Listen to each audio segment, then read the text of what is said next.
நடந்த எல்லா பிரச்சனைக்கும் காரணம் இவதான். ஆனா எதுவுமே நடக்காத மாதிரி இப்படி சாதாரணமா இருக்கா? செல்வி, நீங்க எல்லா வேலையும் முடிச்சிட்டு வாங்க. சரியா? நான் மேல இருக்கேன். சரிங்க வேலு. செல்வி,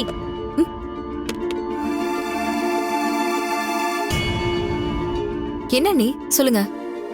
நான் என்னடி அப்படி உனக்கு பாவம் பண்ண? என்ன ஏன் இப்படி தண்டிக்கிற? நான் சந்தோஷமா வாழறது உனக்கு பிடிக்காம போச்சு, அப்படிதானே? அனி, இப்ப எதுக்கு இந்த மாதிரி பேசுறீங்க? எனக்கு எதுவுமே புரியல. ஏதாவது பிரச்சனையா?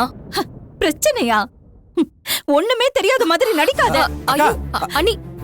அக்கா, என்னக்கா, என்ன ஏன் இப்படி எல்லாம் பேசிட்டு இருக்க? நீ பேசாத. நான் அவகிட்ட பேசிட்டு இருக்கேன். அனி, சத்தியமா நீங்க என்ன சொல்றீங்கன்னு எனக்கு புரியல. அது எப்படிமா உனக்கு புரியும்?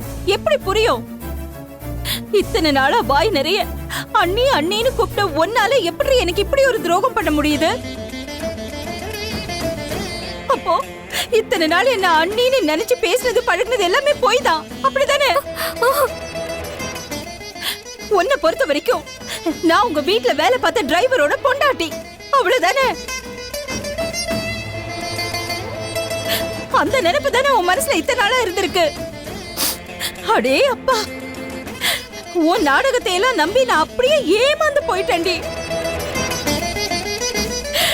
ஏமாந்துட்டேன். மகா, இப்ப எதுக்கு செல்விக்கிட்ட இப்படி எல்லாம் பேசிட்டு இருக்க? உங்க மருமகளுக்கு வக்காலத்து வாங்குற வேலையெல்லாம் வச்சுக்காதீங்க. தயவு செஞ்சு கொஞ்ச நேரம் பேசாம இருங்க. அக்கா, அக்கா, நடந்தது என்னன்னு தெரியாம செல்வியை பார்த்து இப்படி எல்லாம் பேசிட்டு இருக்காதக்கா. உண்மையாவே என்ன நடந்துச்சு தெரியுமா?